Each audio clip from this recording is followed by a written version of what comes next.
Everyone, welcome to my class. আজ তাহলে class 9 এর জীবন সংগঠনের স্তর নামক অধ্যায়টি যেটা আমরা শুরু করেছিলাম সেই অধ্যায়ের পরবর্তী অংশ তথা ভিটামিন থেকে খনিজ লবণ পর্যন্ত তোমাদের সঙ্গে আলোচনা করব।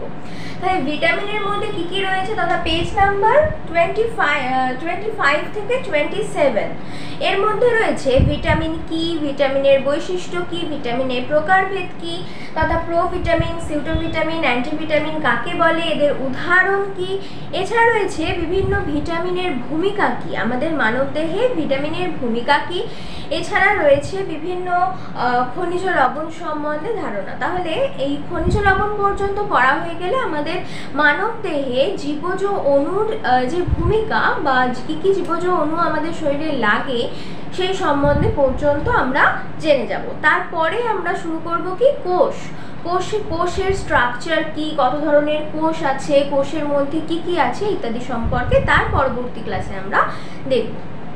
তাহলে আমরা দেখব ভিটামিন কি বা ভিটামিন কাকে বলে বা ভিটামিনের আবিষ্কার কোথা থেকে হয়েছিল। ভিটামিন যে ওয়ার্ডটা, সেই ভিটামিন নামক ওয়ার্ডটা কোথা থেকে বা কিভাবে তার উৎপত্তি হয়েছিল। তাহলে প্রথমে আমরা বলি একটা ছোট্ট গল্প। সেই গল্পটা কি না, একজন বিজ্ঞানী ছিলেন, তার নাম ছিল কি লুনিন। তিনি কি করেছিলেন 1881 খ্রিস্টাব্দ অর্থাৎ 1881 1881-তে তিনি দেখলেন কি যে আমরা যাই খাচ্ছি খাবার গ্রহণ করছি, রোজ দিন আমরা খাদ্য গ্রহণ করছি, কিন্তু তাতেও আমাদের জীবদেহের যে স্বাভাবিক বৃদ্ধি, স্বাভাবিক পুষ্টি তা সম্পন্ন হচ্ছে না। কেন হচ্ছে না? তিনি খুব অবাক হলেন যে আমরা তো সবই খাচ্ছি, তাহলে কি এমন খাচ্ছি না যার জন্য আমাদের শরীরের কোনো পুষ্টি হচ্ছে না, যার জন্য আমাদের শরীরে কোনো বৃদ্ধি হচ্ছে না। তারপর আবার রিসার্চ চললো, বৈজ্ঞানিক বিভিন্ন ধরনের পরীক্ষা প্রমাণিত হলো। তারপর আরেকজন বিজ্ঞানী হফকিন্স তিনি দেখলেন যে ধারে যে সমস্ত খাদ্য উপাদান আমরা গ্রহণ করছি না, কিন্তু সেই সমস্ত খাদ্য উপাদান আমাদের শরীরে প্রয়োজন, সেই সমস্ত খাদ্য উপাদান একটা নাম দিতে হবে।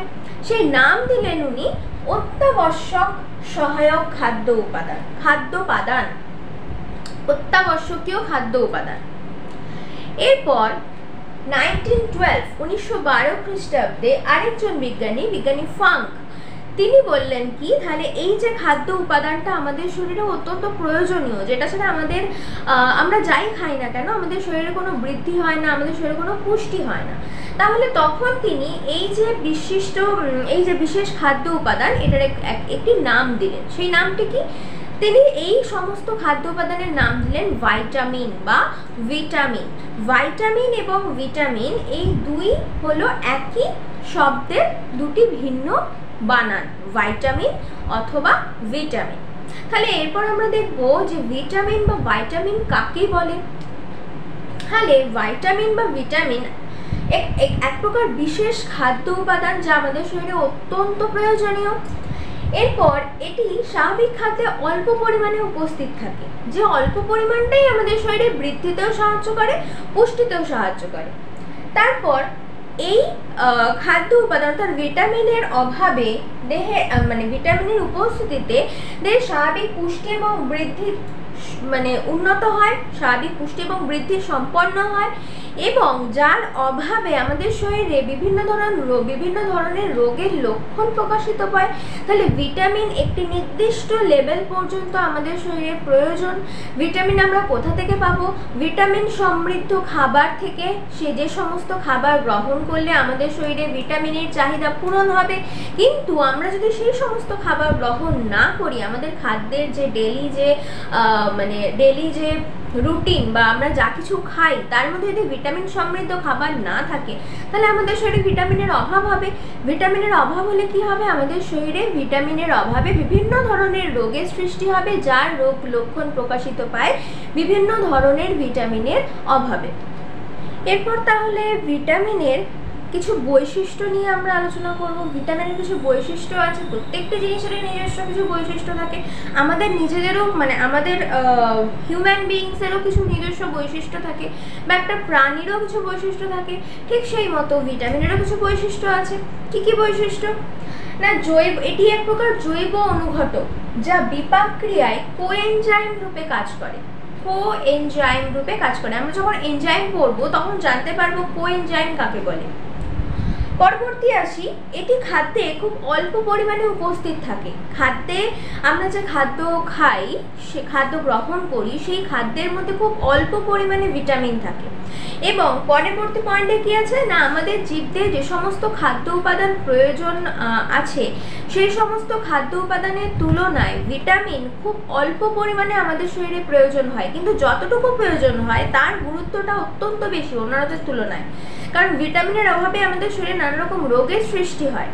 হতে পারে যে ভিটামিন খাদ্যে খুব অল্প পরিমাণে থাকে বা আমাদের জীবদেহেও ভিটামিনের পরিমাণটা খুব কম পরিমাণে কাজে লাগে, কিন্তু ভিটামিনের অভাবে নানা রকম রোগের সৃষ্টি হয়। তাই ভিটামিন অত্যন্ত প্রয়োজনীয় একটি সহায়ক খাদ্য উপাদান। পরবর্তীতে এটি পরিপাক ক্রিয়ার পর নষ্ট হয়ে যায় না।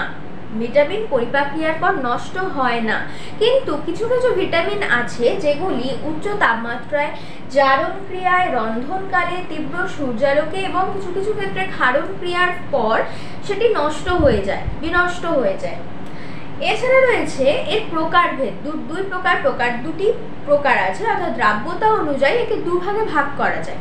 অর্থাৎ ওয়াটার সলিউবল, জলে দ্রবণীয়, এবং ফ্যাট সলিউবল, ফ্যাটে দ্রবণীয়।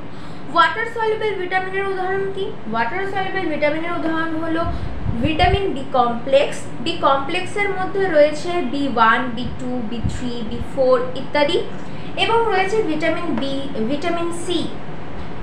ফ্যাট সলিউবল ভিটামিন কি কি রয়েছে? Vitamin A, vitamin D, vitamin E and vitamin কে।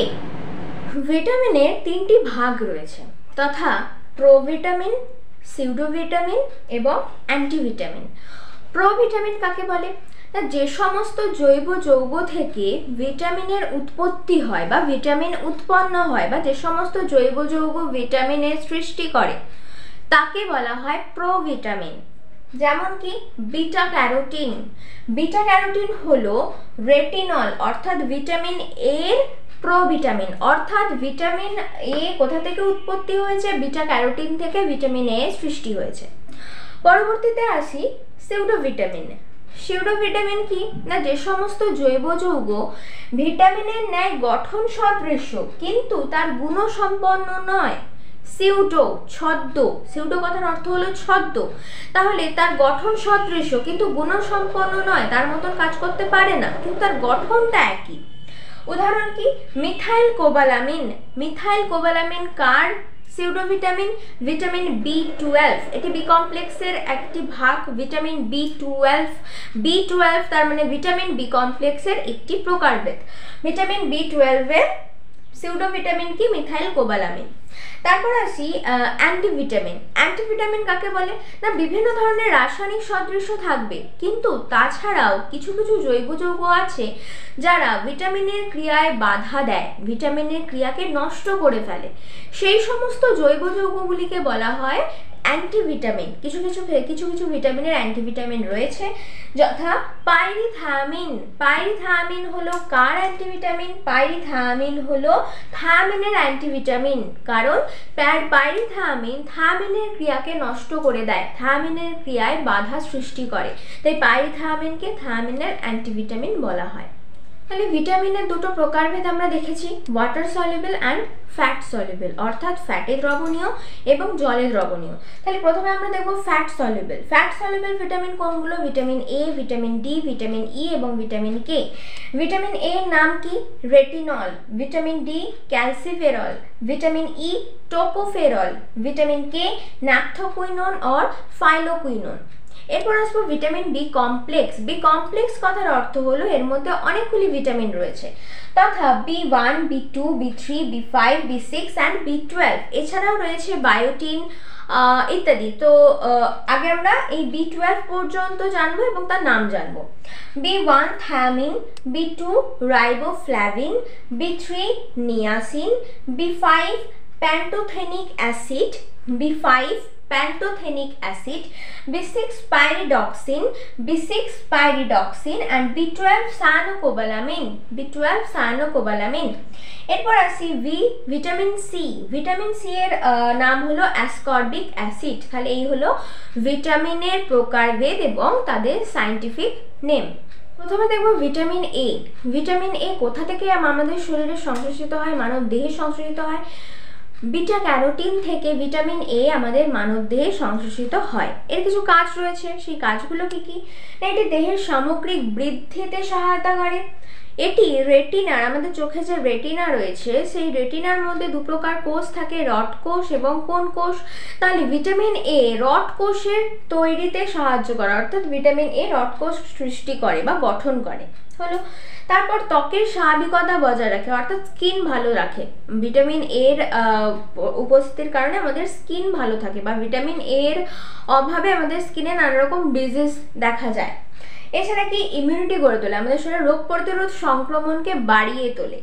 এর অভাবে আমাদের শরীরে কি রোগ হয়? রাতকানা, অন্ধত্ব, টোড স্কিন অর ফ্রিনোডার্ম। এটি একটি মানে ডিজিজের নাম, এটা ভালো করে মনে রাখবে। ফ্রিনোডার্ম বা টোড স্কিন, অন্ধত্ব এবং রাতকানা ইত্যাদি রোগের সৃষ্টি হয়। এরপর দেখব ভিটামিন ডি এবং ভিটামিন ই সম্বন্ধে কিছু তথ্য। তাহলে ভিটামিন ডি কে বলা হয় ক্যালসিফেরল।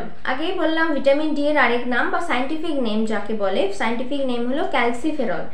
ভিটামিন ডি কোথা থেকে সংশ্লেষিত হয়? সূর্যের আলট্রাভায়োলেট রশ্মি থেকে আমাদের মানব দেহে বা আমাদের বেসিক্যালি আমাদের স্কিনে বা ত্বকে ভিটামিন ডি সংশ্লেষিত হয়।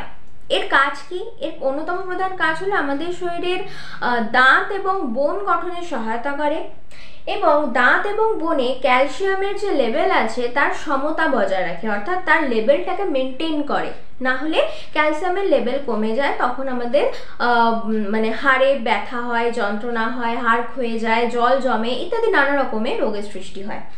এরপর কি না, এটি ইন্টেস্টাইনে অর্থাৎ অন্ত্রে ক্যালসিয়াম এবং ফসফরাসকে শোষণ করে নেয়। ক্যালসিয়াম এবং ফসফরাসের শোষণের কাজ করে কি? Vitamin D. এরপর আসে এর অভাবে কি হয়। এর অভাবে ছোটদের ক্ষেত্রে এক প্রকার রোগ দেখা যায়, বড়দের ক্ষেত্রে আরেক প্রকার রোগ দেখা যায়। কিন্তু দুটি রোগই কিন্তু বোনের সাথে রিলেটেড, অর্থাৎ এই দুটি রোগের ফলেই আমাদের হাড় ক্ষতিগ্রস্ত হয়। ছোটদের ক্ষেত্রে এই রোগকে বলা হয় রিকেট, বড়দের ক্ষেত্রে এই রোগকে বলা হয় অস্টিওম্যালেসিয়া। রিকেট তাহলে ছোটদের ক্ষেত্রে, অস্টিওম্যালেসিয়া বড়দের ক্ষেত্রে। এরপর আছে ভিটামিন ই বা টোকোফেরল। ভিটামিন ই অর্থাৎ টোকোফেরল। ভিটামিন ই বন্ধ্যাত্ব প্রতিরোধ করে। যাদের ইনফার্টিলিটির সমস্যা চলে এসেছে, অর্থাৎ ইনফার্টিলিটির সমস্যা রয়েছে, তাদের শরীরে ভিটামিন ই এর অভাব রয়েছে, অর্থাৎ ভিটামিন ই এর প্রধান এবং একমাত্র কাজ হলো বন্ধ্যাত্ব প্রতিরোধ করা।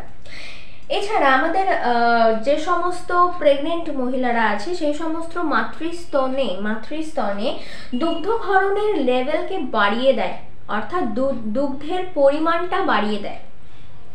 ভ্রূণের বৃদ্ধিতে সহায়তা করে, অর্থাৎ প্রেগন্যান্সি টাইমে ভ্রূণের যে বৃদ্ধি, সেই বৃদ্ধিতে হেল্প করে কি? Vitamin E. পরবর্তীকালে এটি গর্ভপাতকে প্রতিরোধ করে, গর্ভপাতকে অ্যাবর্শনকে প্রতিরোধ করে। এর অভাবে কি হয়? এর অভাবে মায়ের দুগ্ধক্ষরণ হ্রাস পায়, অর্থাৎ দুগ্ধের পরিমাণটা কমে যায় এবং বন্ধ্যাত্ব বেড়ে যায় বা বন্ধ্যাত্বের রোগ লক্ষণ প্রকাশ পায়। তাহলে ভিটামিন ই এর গুরুত্ব এতটাই যে এটি ফার্টিলিটিকে কন্ট্রোল করে, ইনফার্টিলিটিকে প্রতিরোধ করে এবং ফার্টিলিটিতে হেল্প করে। পরবর্তী ভিটামিন হলো ভিটামিন কে। ভিটামিন কে রক্তে প্রোথ্রম্বিনের মাত্রাকে স্বাভাবিক রাখে, রক্ততঞ্চনে সহায়তা করে। এর অভাবে কি হয়? এর অভাবে রক্তক্ষরণ বন্ধ হয় না। তাহলে রক্ততঞ্চনে সহায়তা করা মানেই হলো রক্তক্ষরণ। এর অভাবে কি হবে? রক্তক্ষরণ বন্ধ হবে না। এরপর কি, এটির অভাবে তাহলে আমাদের ব্লাড ক্লটিংয়ে হেল্প করে কে? Vitamin K. তাহলে এতদূর পর্যন্ত হয়ে গেল কি? ফ্যাটে দ্রবণীয় ভিটামিন। এরপর আসবো জলে দ্রবণীয় ভিটামিন তথা ভিটামিন বি কমপ্লেক্স এবং ভিটামিন সি। ফার্স্টে আমি ভিটামিন সি কে বলেছি। ভিটামিন সি আমাদের মানবদেহে দাঁতের যে মাড়ি, সেই মাড়িকে স্বাভাবিক রাখে বা স্ট্রং রাখে, সুস্থ রাখে। রক্তক্ষরণ হ্রাস করে এবং আরবিসি ও প্লেটলেটসের গঠনে সহায়তা করে। আরবিসি এবং প্লেটলেটসের গঠনে কে সাহায্য করে? Vitamin C. এছাড়া স্কারভি রোগ প্রতিরোধ করে। স্কারভি রোগ কোথায় হয়? আমাদের দাঁতের ক্ষেত্রে স্কারভি রোগ, স্কারভি নামক একটা ডিজিজ থাকে, সেই স্কারভি রোগ প্রতিরোধ করে। তাহলে এর অভাবে কি হয়? স্কারভি হয়। স্কারভি মানে আমাদের দাঁতের এক প্রকার ডিজিজ হয়, স্কারভি রোগ হয় এবং রক্তাল্পতার যে লক্ষণ তা প্রকাশ পায়। তাহলে এই হলো ভিটামিন সি। এরপর দেখবো ভিটামিন বি কমপ্লেক্স এবং তার পরবর্তীতে আসবো খনিজ লবণ কি কি আছে, তার কাজ কি, তার অভাবজনিত কারণ কি কি। সবশেষে আসবো ভিটামিন বি কমপ্লেক্স। কমপ্লেক্স কথার অর্থ হলো ভিটামিন বি কমপ্লেক্সের মধ্যে অনেকগুলি ভিটামিন আছে। এর আগেই আমি সেই ভিটামিনগুলির নাম এবং তার সায়েন্টিফিক নেম বলেছি। তাহলে ভিটামিন বি1, বি2, বি6, বি5, বি12 ইত্যাদি অনেকগুলি ভিটামিন নিয়ে তৈরি হয়েছে ভিটামিন বি কমপ্লেক্স। এর কাজ কি? রক্তকোষ গঠন করা, ক্ষুধা বৃদ্ধি করা, হজম শক্তির বৃদ্ধি ঘটানো এবং পেলেগ্রা এবং বেরি রোগকে প্রতিরোধ করা, স্নায়ুকোষকে সুস্থ রাখা। তাহলে এর অভাবে কি হবে? পেলেগ্রা বেরি রোগ হবে। পেলেগ্রা বেরি স্টোমাটাইটিস এবং রক্তাল্পতা ইত্যাদি রোগ প্রকাশ পাবে। এবং এর মধ্যে সমস্ত ভিটামিন বি কমপ্লেক্সের মধ্যে একটি ভিটামিন রয়েছে নিয়াসিন। তো নিয়াসিন কেবলমাত্র পেলেগ্রা রোগকে প্রতিরোধ করতে পারে, তাই নিয়াসিনকে বলা হয় পিপি ফ্যাক্টর, অর্থাৎ পেলেগ্রা প্রিভেন্টিং ফ্যাক্টর। তাই এটি পিপি ফ্যাক্টর নামে পরিচিত। এরপর আমরা তাহলে এখানে পর্যন্ত আমাদের ভিটামিন সম্বন্ধে সবকিছু জানা হলো। এরপর আমরা দেখব খনিজ লবণ কাকে বলে বা কি কি খনিজ লবণ আমাদের মানবদেহে পাওয়া যায়। তাহলে ভিটামিনের পর আমরা কি দেখবো এবার খনিজ লবণ। খনিজ লবণের ভাগ কি কি বা খনিজ লবণের গুরুত্ব কি কি? বিভিন্ন খনিজ লবণ রয়েছে। তো আমাদের জীবদেহের স্বাভাবিক বৃদ্ধি এবং পুষ্টির জন্য যেমন প্রোটিন, ভিটামিন, কার্বোহাইড্রেট, ফ্যাট ইত্যাদি যাবতীয় জিনিস প্রয়োজন হয়, ঠিক তেমন কিছু খনিজ লবণেরও প্রয়োজন হয়ে থাকে। তো সেই খনিজ লবণকে দুভাগে ভাগ করা যায়। চাহিদা অনুযায়ী এই খনিজ লবণ দুই প্রকারের হয়, তথা মেজর এলিমেন্ট আর মাইনর এলিমেন্ট বা ট্রেস এলিমেন্ট। মেজর এলিমেন্ট কেন বলা হয়েছে? জীবের বৃদ্ধি এবং পুষ্টিতে এদের অধিক মাত্রায় প্রয়োজন হয়। জীবের বৃদ্ধি এবং পুষ্টির জন্য এর পরিমাণটা অনেক বেশি থাকে, মানে এটি এর যতটা আমাদের শরীরে প্রয়োজন হয় তার লেভেলটা অনেক বেশি হয়। তাহলে মেজর এলিমেন্টের উদাহরণ কি বলতে পারি? Sodium, potassium, calcium, magnesium, sulphur, phosphorus ইত্যাদি। ঠিক একই রকম ভাবে মাইনর এলিমেন্টও আছে। মাইনর এলিমেন্ট কাদের বলে? তাহলে জীবদেহে যে সমস্ত খনিজ মৌলর চাহিদা মেজর এলিমেন্টের থেকে কম হয় তাদের বলা হয় মাইনর এলিমেন্ট। অর্থাৎ এক কথায় বলতে গেলে জীবদেহে স্বল্প পরিমাণে এদের প্রয়োজন হয়। এদের উদাহরণ কি কি, মানে কোন কোন এলিমেন্টকে বলা হয় মাইনর এলিমেন্ট? যেমন লোহা, তামা, দস্তা, বোরন, তারপর ম্যাঙ্গানিজ, এটা ম্যাগনেসিয়াম, এটা ম্যাঙ্গানিজ, কোবাল্ট ইত্যাদি। তাহলে মেজর এলিমেন্ট, মাইনর এলিমেন্ট। এরপর আমরা দেখব কোন কোন এলিমেন্টের ফলে বা কোন কোন এলিমেন্টের কাজ কি। আচ্ছা, তাহলে এরপর কিছু খনিজ লবণ এবং তার কাজ নিয়ে আমরা আলোচনা করব। প্রথমে আমরা দেখব সোডিয়াম। সোডিয়ামের কাজ কি? আমাদের মানবদেহে সোডিয়ামের কাজ কি? তোমরা তোমাদের বইতে অনেকগুলি কাজ পেয়ে যাবে, কিন্তু আমি তার মধ্যে থেকে দুটো অথবা তিনটে লিখেছি তোমাদের জন্য। তো তোমরা যখন পড়বে তখন তোমরা তোমাদের মতন তোমাদের সুবিধা মতন কয়েকটি বেছে নিয়ে পড়বে। ম্যাক্সিমাম 3টে বা 4টে পড়ে রেখো। তাহলে সোডিয়ামের কাজ কি? স্নায়ু উদ্দীপিত করা, মানবদেহের স্নায়ুকে উদ্দীপিত করা, হৃৎপিণ্ডের সংকোচন নিয়ন্ত্রণ করা, পেশির সংকোচন নিয়ন্ত্রণ করা এবং রক্তের মধ্যে অম্লত্ব এবং ক্ষারত্বের যে সমতা, সেই সমতা বজায় রাখা। এর অভাবে কি হয়? স্নায়ু দৌর্বল্য এবং রক্ত তরল হয়ে যায়। এরপর হচ্ছে পটাশিয়াম। পটাশিয়ামের কাজ কি? স্নায়ুকোষ গঠন করা, CO2 পরিবহনে সহায়তা করা, হৃদস্পন্দন নিয়ন্ত্রণ করা। এর অভাবে কি হয়? স্নায়ু এবং পেশির কর্মক্ষমতা হ্রাস পায়। কাজ করার যে ক্ষমতাটা তা কমে যায়। এরপর আসছি ক্যালসিয়াম। ক্যালসিয়ামের কাজ কি? বোন অ্যান্ড টিথ গঠন, মানে অস্থি এবং দন্তের গঠনে ক্যালসিয়াম অত্যন্ত গুরুত্বপূর্ণ, এর আগেও পড়েছি আমরা। পেশির সঞ্চালন এবং পেশির উদ্দীপনা নিয়ন্ত্রণ করা, পেশির সঞ্চালন এবং পেশির উদ্দীপনা নিয়ন্ত্রণ করা।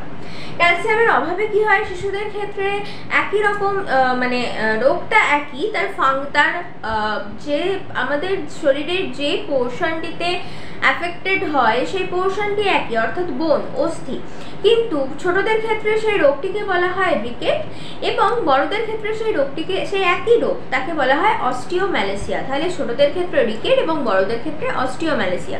তাহলে রিকেট এবং অস্টিওম্যালেসিয়া কার অভাবে হয়? ক্যালসিয়ামের অভাবে। তারপর আসি আমি সালফার। সালফারের কাজ কি তাহলে? রক্ত তঞ্চন প্রতিরোধ করা, হেপারিন অ্যান্ড ইনসুলিন তৈরি করা, হিমোগ্লোবিন গঠনের সহায়তা করা, নখ চুল তরুণাস্থি এগুলি গঠন করা। এর অভাবে কি হয়? এর অভাবে প্রোটিন এবং ফ্যাটের বিপাক ক্রিয়া বিঘ্নিত হয়, প্রোটিন এবং ফ্যাটের যে বিপাক ক্রিয়া হয় সেই বিপাক ক্রিয়া বাধাপ্রাপ্ত হয়। তারপর আসছে আমি ফসফরাস। ফসফরাসের কাজ কি? বোন, টিথ, মাসেল অ্যান্ড ব্লাড, এই চারটি জিনিসের গঠনে সহায়তা করে, সেল ডিভিশনকে নিয়ন্ত্রণ করে, প্রাণীদেহের সেল ডিভিশনকে নিয়ন্ত্রণ করে, নিউক্লিয় প্রোটিন এবং ফসফোপ্রোটিন গঠনে সাহায্য করে। তাহলে এর অভাবজনিত ফলে কি হয়, মানে এর অভাবজনিত ফল কি কি হয়, অর্থাৎ রিকেট এবং অস্টিওম্যালেসিয়া, এই ফসফরাসের অভাবজনিত ফল এবং ক্যালসিয়ামের অভাবজনিত ফল একই ধরনের হয়, ছোটদের ক্ষেত্রে রিকেট হয়, বড়দের ক্ষেত্রে অস্টিওম্যালেসিয়া হয়। এরপর আমরা আরো 5টি খনিজ মৌলের নাম পড়ব এবং তাদের কাজ ও অভাবজনিত কারণ পড়ব। পরবর্তী 5টি মৌল খুবই ছোট ছোট, যেমন কি ফার্স্টে ম্যাগনেসিয়াম। ম্যাগনেসিয়ামের কাজ কি না, ম্যাগনেসিয়াম এনজাইমের সক্রিয়তা রক্ষা করে, এনজাইমের অ্যাক্টিভিটি যেটা সেটাকে বজায় রাখে বা প্রোটেক্ট করে রাখে, নষ্ট হতে দেয় না। পরবর্তী কি, পেশি ও স্নায়ুর কাজ নিয়ন্ত্রণ করে, পেশি এবং স্নায়ু যে কাজটা করছে আমাদের মানব দেহে সেই কাজকে নিয়ন্ত্রণ করে কি, ম্যাগনেসিয়াম, নট ম্যাঙ্গানিজ, ম্যাগনেসিয়াম। এর অভাবে কি হয়, শারীরিক বিকলতা দেখা যায়, আমাদের শরীরের মধ্যে নানা রকম প্যারালাইসিস, নানা রকম অঙ্গের প্যারালাইসিস পরিলক্ষিত হয়। পরবর্তী মৌল আয়রন বা এফি। এর কাজ কি, এইচপি গঠন করা, অর্থাৎ আমাদের রক্তে হিমোগ্লোবিন গঠন করা, আরবিসি তৈরি করা, সাইটোক্রোম নামক এক প্রকার উৎসেচক গঠন করা এবং কলা শ্বসনের মাধ্যমে O2 পরিবহন করা। এর অভাবে কি হয়, অ্যানিমিয়া বা রক্তাল্পতা। পরবর্তী আসছি আয়োডিন বা আই। এর কাজ কি, থাইরক্সিনের উপাদান গঠন করা এবং এর অভাবে কি হয়, গলগণ্ড রোগ হয়। এর অভাবে আমাদের অনেকেরই দেখা যায় যে গলার এখানটা ফোলা থাকে, তাকে বলা হয় গলগণ্ড রোগ। তাহলে আয়োডিনের অভাবে আমাদের এই গলগণ্ড রোগ দেখতে পাওয়া যায়। তারপর আসছি আমি ফ্লুরিন। ফ্লুরিনের কাজ কি না, দাঁতের এনামেল গঠন করে, অর্থাৎ আমাদের দাঁতে একটি জিনিস থাকে যার জন্য আমাদের দাঁতটি স্ট্রং হয়, তাকে বলা হয় এনামেল। এই এনামেল গঠনে কে হেল্প করে, ফ্লুরিন। আচ্ছা, এর অভাবে কি হয় না, দন্ত ক্ষয়। আচ্ছা, তারপর আসছি কপার, সিইউ। সিইউ এর কাজ কি, আরবিসি গঠন করা, আরবিসি গঠন করা হলো সিইউ এর কাজ। এবং এর অভাবে কি হয়, এর অভাবে সেই একই রোগ হয়, দ্যাট ইজ অ্যানিমিয়া বা রক্তাল্পতা। কারণ আরবিসি গঠন যদি না হয় তাহলে অ্যানিমিয়া হবে, রক্তাল্পতা হবে। তাহলে এই হলো খনিজ লবণ, 10টি খনিজ লবণ এবং তার কাজ এবং তার অভাবে কি কি রোগ আমাদের মানব দেহে সংগঠিত হতে পারে। তাহলে আমরা যদি এই সমস্ত রোগগুলো থেকে বাঁচতে চাই বা নিজেদেরকে প্রোটেক্ট করতে চাই, তাহলে আমাদের কি কি ইনটেক করতে হবে, আমরা যে খাবার খাবো সেই খাবারে তাহলে আমাদের এই সমস্ত খনিজ লবণগুলো থাকা অত্যন্ত প্রয়োজনীয়। তার সাথে ভিটামিন খেতে হবে, প্রোটিন খেতে হবে, ফ্যাট, কার্বোহাইড্রেট, প্রত্যেকটা জিনিসই আমাদেরকে একটা নির্দিষ্ট অ্যামাউন্টে খেতে হবে। তার থেকে বেশি হলেও সেটি আমাদের শরীরের পক্ষে খারাপ এবং কম হলেও সেটা আমাদের শরীরের পক্ষে খারাপ।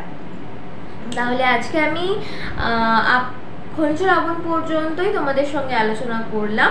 পরবর্তী ক্লাসে অর্থাৎ 9-এর যে ক্লাস আমি পরবর্তী দিন নেব সেদিন আমরা কোষ শুরু করব। কোষের কত প্রকার, কোষের স্ট্রাকচার কি, কোষের মধ্যে কি কি থাকে সেই সম্বন্ধীয় কিছু ধারণা, এই সব কিছু নিয়ে আমরা পরের ক্লাসে আলোচনা করব। তাহলে আজকে আমি এখানেই আমার ক্লাসটি শেষ করলাম।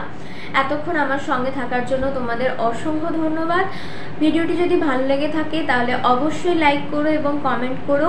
অবশ্যই চ্যানেলটিকে সাবস্ক্রাইব করে রেখো এবং চ্যানেলটির পাশে যে বেল আইকনটি আছে সেই বেল আইকনটি প্রেস করে রেখো। নমস্কার।